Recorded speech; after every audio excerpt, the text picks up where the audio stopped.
नमस्कार, मैं एन.के. शर्मा दीक्षा कोचिंग के प्लेटफॉर्म पर आपका स्वागत करता हूं।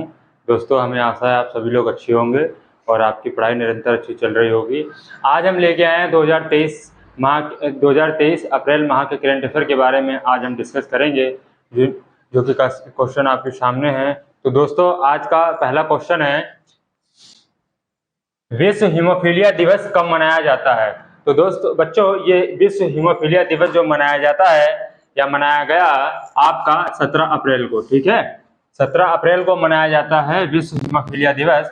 और यदि हम हीमोफीलिया की बात करें तो हीमोफीलिया जो है ये अनुवांशिक रोग है, ठीक है। ये अनुवांशिक रोग है। अनुवांशिक मतलब कोई भी ये रोग जो है अगर किसी व्यक्ति के होता है, ठीक है, तो वो जन्मजात चलता रहता है, पीढ़ी दर पीढ़ी चलता रहता है। एक के हुआ तो वो पीढ़ी दर पीढ़ी चलता रहेगा, ठीक है। ये चीज आप याद रखिएगा।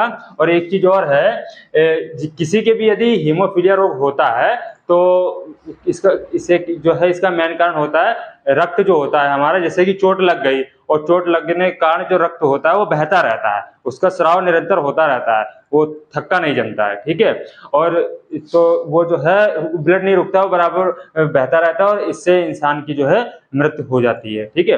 तो हम जानते हैं कि आखिर ये किसकी कमी से होता है। तो जब शरीर में थ्रोम्बोप्लास्टिन और क्लोटिंग फैक्टर, ठीक है, की कमी जब होती है, जब ब्लड में हमारे जो है थ्रोम्बोप्लास्टिन और क्लोटिंग फैक्टर की जब कमी होती है तो इसके कारण जो है हमारे शरीर में हीमोफीलिया रोग होता है। इन्हीं के कारण जो है हमारे जो ब्लड में जो थक्का जमता है वो नहीं जम पाता। जब थक्का नहीं जमता है तो जो है इंसान हीमोफीलिया का शिकार होता है। और हीमोफीलिया जब ब्लड बहता रहता है, थक्का नहीं जमता है, तो उसकी जो है मृत्यु हो जाती है, ठीक है। तो याद रखिएगा। अच्छा, हम हीमोफीलिया की यदि बात करें तो सबसे पहले जो हीमोफीलिया जो रोग है किसके हुआ था?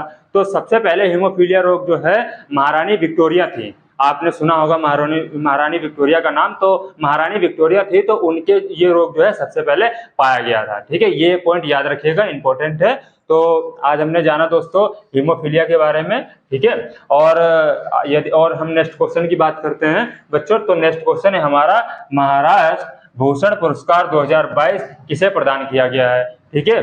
तो कौन सा पुरस्कार? महाराष्ट्र भूषण पुरस्कार 2022 किसे प्रदान किया गया? तो ये प्रदान किया गया है बच्चों आपका डॉक्टर अप्पा साहेब। कौन? डॉक्टर अप्पा साहेब धर्माधिकारी, ठीक है, धर्माधिकारी, डॉक्टर अप्पा साहेब धर्मा अधिकारी, ठीक है। याद रखिएगा, इसके आंसर है। और नेक्स्ट क्वेश्चन है बच्चों आपका, भारत ने किस देश में इनिओचोस, क्या दोस्तों? इनिओचोस, ठीक है, 23, ठीक, इनिओचोस 23 युद्ध अभ्यास के लिए फाइटर जेट भेजे हैं, ठीक है। तो ये कहाँ भेजे हैं दोस्तों? ग्रीस में ये अभ्यास होगा। कौन सा अभ्यास? इनिओचोस 23 अभ्यास, ठीक है। ये अभ्यास याद रखिएगा, इनिओचोस 23 अभ्यास जो होगा। और इसके लिए फाइटर जेट भेजे गए। तो कहाँ भेजे गए हैं? ये आपके ग्रीस में भेजे गए हैं। तो यदि हम बात करें ये जो है अभ्यास कब से कब तक चलेगा, तो याद रखिएगा ये जो अभ्यास है आपका 18 अप्रैल से 8 मई तक चलेगा, ठीक है। 18 अप्रैल से 8 मई 2023 तक चलेगा, याद रखिएगा ये अभ्यास जो चलेगा। और यदि हम बात करें भारत से जो फाइटर जेट भेजे गए हैं, तो आपके भारत से कौन से फाइटर जेट भेजे गए हैं? सुखोई 30 MKI भेजे गए, ठीक है। ये भी चीज इंपॉर्टेंट है, आप याद रखिएगा, ठीक। हम बढ़ते हैं नेक्स्ट क्वेश्चन की ओर। और दोस्तों नेक्स्ट क्वेश्चन है, कृषि प्रमुख वैज्ञानिकों की G20 बैठक कहाँ शुरू हुई है? तो ये आपकी शुरू हुई है वाराणसी में, याद रखिएगा। कौन सी बैठक? कृषि प्रमुख वैज्ञानिकों की G20, कौन सी G20 बैठक कहाँ शुरू हुई? तो ये शुरू हुई आपकी वाराणसी में, याद रखिएगा, ठीक है। और इसकी थीम क्या थी? यदि हम थीम की बात करें तो इसकी थीम थी स्वस्थ लोगों और ग्रह के लिए सतत कृषि और खाद्य प्रणाली, ठीक है। इसकी थीम बहुत इंपॉर्टेंट है बच्चों, याद रखना, ठीक। हम बढ़ते हैं नेक्स्ट क्वेश्चन की ओर। आपका नेक्स्ट जो क्वेश्चन है ये आपका क्वेश्चन है, विदेश मंत्री एस जयशंकर ने किस देश में बुंजी ब्रिज, कौन सा ब्रिज? बुंजी ब्रिज का उद्घाटन किया है। तो ये दोस्तों कहाँ किया है? तो ये आपका किया है बच्चों मोजाम्बिक में। कहाँ पे? मोजाम्बिक में, याद रखिएगा, ठीक है। और हम नेक्स्ट क्वेश्चन की ओर बढ़ते हैं। तो आपका नेक्स्ट, और हाँ एक चीज याद रखिए, जो मोजाम्बिक में जो जो आपका ब्रिज है, इसका जो उद्घाटन किया है, तो ये इसका निर्माण किसने किया है? इसका निर्माण जो है भारत ने किया है। ठीक है, याद रखिए, ये इंपॉर्टेंट क्वेश्चन है आपके लिए।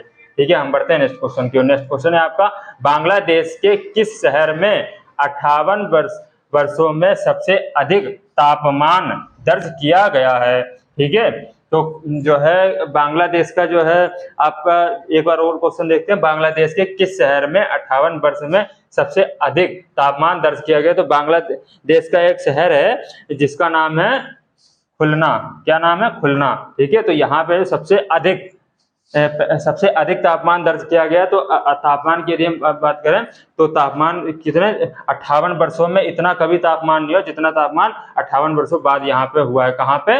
ये जो है आपके खुलना में हुआ है। ठीक है, याद रखिएगा, बांग्लादेश में एक शहर है जिसका नाम है खुलना। ठीक है, याद रखना।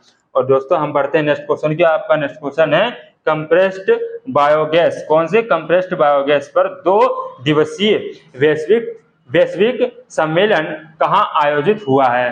तो ये आयोजित हुआ है आपका नई दिल्ली में। ठीक है, याद रखिएगा। कौन सा? Compost biogas. याद रखना, इंपॉर्टेंट है आपका, कंपोस्ट बायोगैस 2 दिवसीय वैश्विक सम्मेलन आयोजित हुआ है। तो ये आयोजित हुआ है नई दिल्ली। ठीक है, याद रखना। नेक्स्ट क्वेश्चन है आपका, भारत के इतिहास में दूसरी सबसे लंबी छलांग लगाकर एशियाई खेलों के लिए किसने क्वालिफाई किया है? आपके लिए ये क्वेश्चन वेरी इंपॉर्टेंट बनता है क्योंकि खेल से रिलेटेड है, आ सकता है परीक्षा में। ठीक है, याद रखिए, भारत के इतिहास में दूसरी सबसे लंबी छलांग लगाकर एशियाई खेल के लिए किसने क्वालिफाई किया है? तो आपका किया है शैली सिंह ने। किसने दोस्तों? शैली सिंह ने किया है। ठीक है, यदि हम छलांग की बात करें तो इन्होंने 6.48, ठीक है, 6.48 मीटर की जो है छलांग इन्होंने लगाई है। इनकी यदि हम आयु की बात करें तो बहुत ही कम इनकी आयु, 17 वर्ष इनकी आयु। ठीक है, और यदि हम फर्स्ट बार की बात करें, फर्स्ट बार एशियाई खेलों में जिन्होंने जो सबसे ज्यादा छलांग जिन्होंने लगाई थी, तो उनका नाम है दोस्तों, उनका नाम है अंजू बॉबी जॉर्ज। क्या दोस्तों? अंजू बॉबी जॉर्ज। ठीक है, इन्होंने कितनी छलांग लगाई थी? इन्होंने लगाई थी 6.83 मीटर। ठीक है, याद रखिएगा। और यदि हम एशियाई खेलों की बात करें तो ये जो है 4 साल बाद एशियाई खेलों का आयोजन होता है। ठीक है, 4 साल बाद जो है एशियाई खेलों का आयोजन होता है। और सबसे पहले यदि हम एशियाई खेलों की बात करें तो ये जो है भारत में सबसे पहले एशियाई खेलों का, भारत में जो है सबसे पहले एशियाई खेलों का आयोजन हुआ था। ठीक है, तो ये क्लास आपकी आज तक इतनी थी। और नेक्स्ट क्वेश्चन हम जो है बताएंगे दोस्तों। तो क्लास कैसी लगी आप लोग कमेंट करिएगा और लाइक शेयर कीजिएगा और हमारे चैनल को सब्सक्राइब कीजिएगा। ठीक है दोस्तों, और पढ़ाई करते रहिए, आप लोग निराश मत होइए। ठीक है, वैकेंसी तो आएगी। ठीक है, तो ठीक है दोस्तों, ये क्लास आज इधर ही थी। जय हिंद, जय भारत।